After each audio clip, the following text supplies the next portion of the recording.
তোমার খবর আজাব ফান্তারে ডরাইয়া আর আমি মেরে দেখা তো ফাঁস করা তো দূরের কথা, মেরে আমার কামরার ভিতরে পর্যন্ত জায়গা দেই নাই। সুবহানাল্লাহ। বরং সে আমি পয়সা গুনতাইলে মাফ করিয়া দিলাম, সমস্ত পয়সা আমি মাফ করিয়া দিয়া ও বন্ধে আমি আমার বাড়ির থাকি পিতায় করিয়া দিলাম। আল্লাহ ও ইবাদত ওখান যদি তোমার রাজিয়ার খুশির লাগি করিয়া থাকি, ও ইবাদতর বাইসাইয়া এর বিপদ থাকি আপনি আমরারে মুক্ত করুন।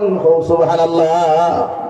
কিতাবের মধ্যে লেখেন গাতর মুখ থাকিয়া পাথর তিন ভাগর দুই ভাগ হরিয়া যায়, মগর তিনজন বারবার এখন পর্যন্ত রাস্তা হয় না।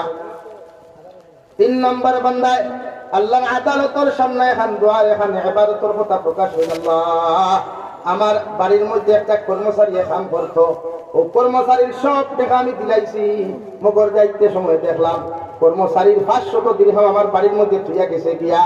আল্লাহ 20 বছর পর্যন্ত ই কর্মচারী ই লেবারে তার 500 টাকা আমার কাছে পূজা নিতেছে না, মগর আমি